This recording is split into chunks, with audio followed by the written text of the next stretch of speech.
Hey everyone, this is Ben Hansen with Night Vision Ops. I put together a tutorial to try and help people who are getting into skywatching. Maybe they want to buy night vision, but they're not quite sure what to get, what everything does. So I hope to be doing some of these in the future to help you kind of wade through all your different options. Today we're going to be looking at a scope called the PVS-14. Now that's a military grade scope. This particular one is a filmless tube scope. So this is kind of the latest. If there was a designation for a Generation 4, which there's not officially, this would be it. It amplifies light by about 50 to 70,000 times. So here you see the image. This is a white phosphor tube as well, which is not your traditional green. This was filmed just recently in 2015 in Heber, Arizona at a public event. Now you're going to see a light flash somewhere in the center right of your screen, and we'll zoom in on it here. This light in particular was interesting because a lot of people who go sky watching see this exact thing. If you look on YouTube, you're going to see a lot of people describing this light, there it was, as powering up. They'll say that it's a UFO. If you signal at it, that the thing will get brighter suddenly and respond to you. Now, I'm not saying that doesn't happen. I'm not saying that I haven't seen some kind of interesting responses that might be coincidental, but we're going to kind of break this apart and see if we can figure out if there's a conventional explanation for this and describe what the night vision is doing along the way. So let's go back and take a look at that first flash. Okay, so you should see it in the center right there. It's a little bit easier to see now that we've zoomed in a little bit. So one of the first things I'm going to do is I'm going to start timing this light. I'll explain why in a second. Secondly, I'm going to place a marker line or sort of a crosshairs right on the screen. Now this is filmed with a tripod, so what I'm looking for is a stationary object, which will be this line, that will tell us if the star field behind, how it's moving in relationship to the rest of the event here. So the line that you see coming onto your screen now is actually a laser beam. We use lasers from a company called wickedlasers.com, and they make some wicked lasers. We'll talk about that in a second and why we use that. There's our second flash. That was exactly 47 seconds. So looking at the crosshairs now, if you see the horizontal line, there's a very faint star that's on the right-hand side just above it. The vertical line, there's also a faint star below the crosshair on the right-hand side. So if you kind of look at those two stars as a reference point, what we might see here as time goes on, and I'm not sure how much of this we're actually going to watch. I think it goes on for like 11 minutes. But we're going to watch the star field move in relationship to this fixed point, okay, because it's on a tripod here. But the Earth is actually moving towards the east. So if you think about it, when the sun sets, it goes in the west, it's actually that the Earth is moving away from it, heading towards the east. Now you saw that other blink that just occurred. That was another 47 seconds. Now that flash was actually quite bright. I mean, it was fast, but it was very intense. And you'll notice that it happened right after I shined the laser beam and turned it on and off in that exact spot, because that's where I saw it happen before. Some of you may have seen videos like this online, and you probably also are aware that there are certain individuals, and I'm not going to name names, but they've probably made quite a bit of money taking tours for people out in the desert or different ranches or things like that, or giving lectures, going on the circuit telling people they've captured definitive proof of, there we go again, there's the light, of an intelligent response. Now, I can hear the comments already. I'm not saying that there are not really good videos out there. I have seen some, and I've seen things myself that are not easily explained. Okay, so let's just put that on the table. What I hope is that you guys will realize in certain cases like this, which we're seeing, we're noticing a pattern that's very distinct. This is every 47 seconds, okay? And as you'll see here in a second, as we put this together, this probably indicates that this is not a UFO alien type of craft. with somebody sitting inside of it responding to us. There it is again. But instead, this is mechanical in nature and most likely, most definitely, human made. Why? Well, first of all, if you want to go out and look into the night sky, let's say you're looking for satellites, the best time to do so would be a couple hours after dusk, or a couple hours before dawn.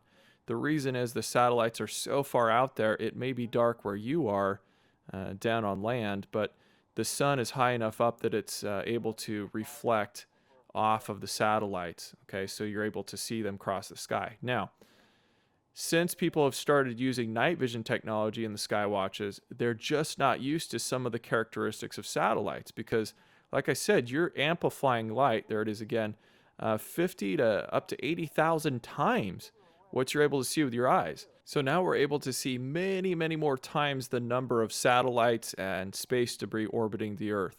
And that brings up the next question that a lot of people have.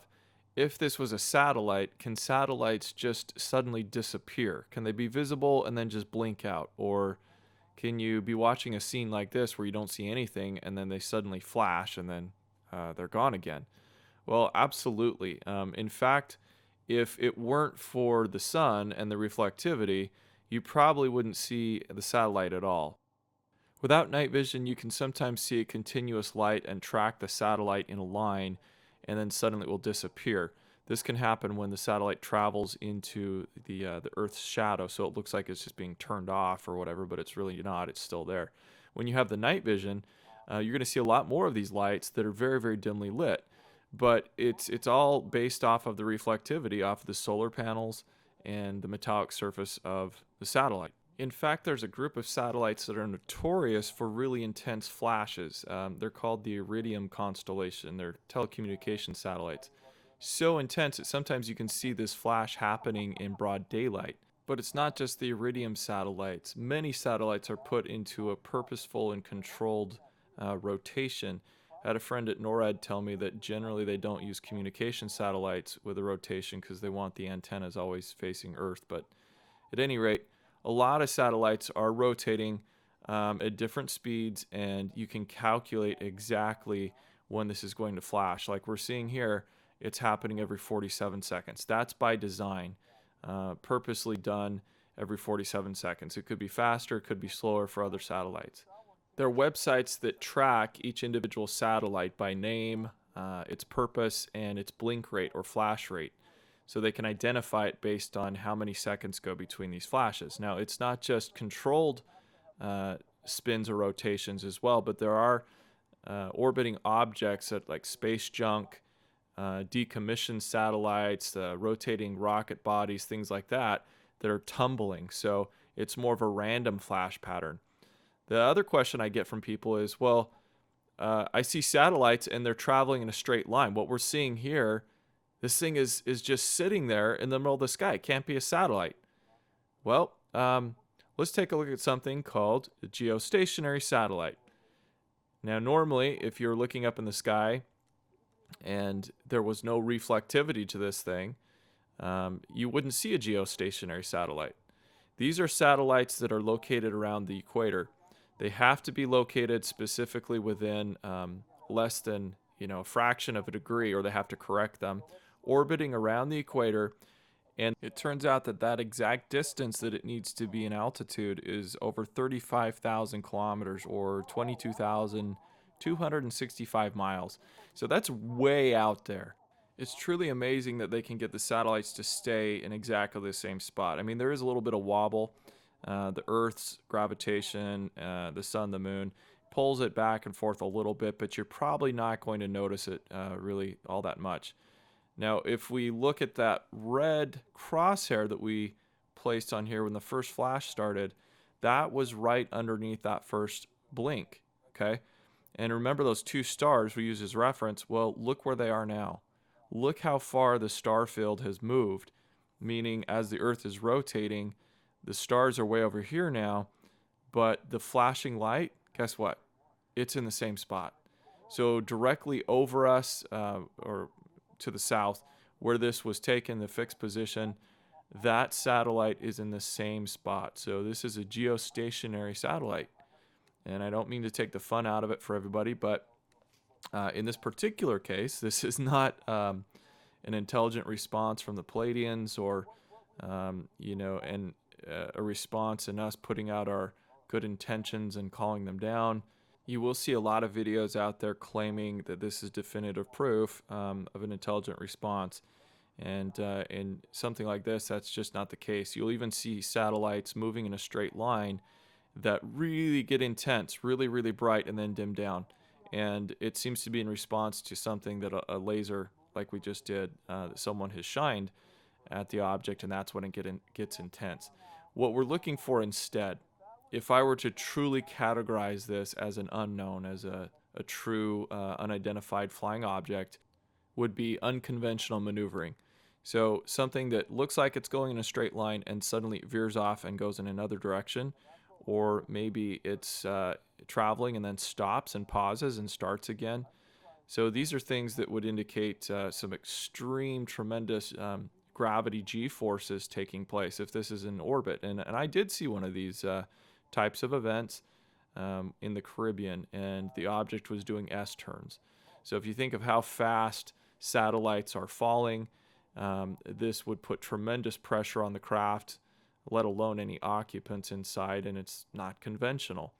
But in the case that we've seen these objects either staying stationary or moving in a straight line and just flashing or flaring up, we need to give it some more thought and look at these other possibilities. So hope you've enjoyed this video.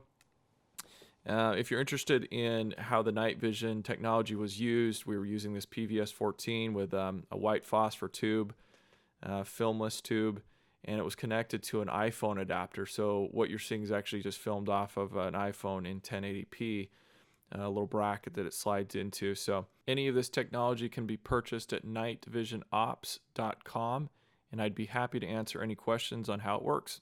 Thanks, guys.